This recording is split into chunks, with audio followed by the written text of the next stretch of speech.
It's important to note in the Unix world that there are actually a variety of Unix shells to choose from, and they're not all the same. So, if we're going to be learning about programming using the Unix shell, we'd better stipulate exactly which shell we're talking about. Anyway, the and most widely supported of all shells is called the Bourne shell, named after the fellow that created it. It was one of the original shells of Unix. The file that contains the Bourne shell, the program, can be found in the file called sh, which is usually located in the /bin directory. While the Bourne shell is not particularly popular as far as interactive login shells go, meaning that when people log in they don't usually find themselves in the Bourne shell, it is overwhelmingly popular as far as shell scripts are concerned. Over 95% of the shell scripts in the world are Bourne shell scripts. And for that reason, we're going to focus just on those scripts and those scripts only. For example, I will not be describing the Unix C shell. I'll discuss what that is in just a moment, but that will be the last time I mention it in this course. Now, the Bourne shell, historically speaking, was one of the first shells in Unix, and as far as interactivity is concerned, in other words, as far as logging in and actually using the shell on a day-to-day basis to run your commands, it's fairly rudimentary. It doesn't offer very many user-friendly features, and so several other shells were developed that were based on the Bourne shell, and these do offer more user-friendly features, such as the Korn shell.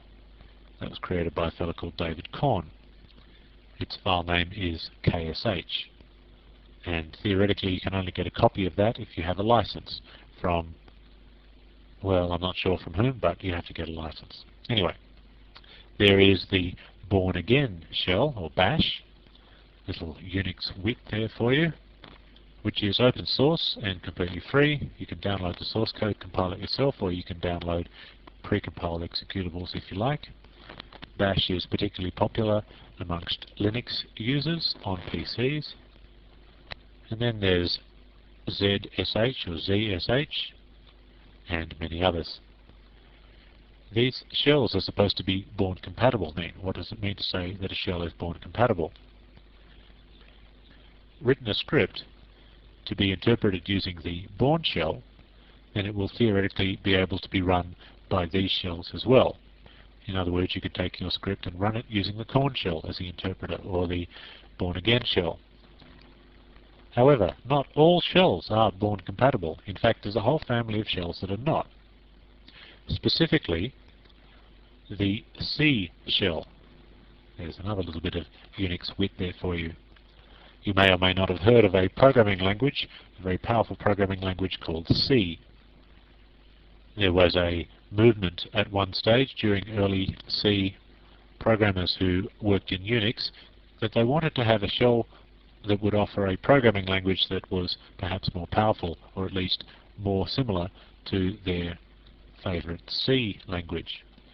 So they created for themselves another shell called the C shell. The programming language of the C shell is slightly different to that of the Bourne shell, and it even offers some features not found in Bourne shell scripting. However, it is more complex to use and is reportedly a little bit buggy, so it is not used very often. We will not be covering it during this course. The C shell in turn spawned its own family of compatible shells, most notably TCSH, but we won't be covering any of those. We're going to focus on the universal Bourne shell. Needless to say that a script created for the Bourne shell will not be able to be run using the C shell, and vice versa. They are incompatible. Very, very ultra simple scripts, of course, will run using either, but as soon as you start to use some of the more powerful language features, you are restricting yourself to one of those two shells.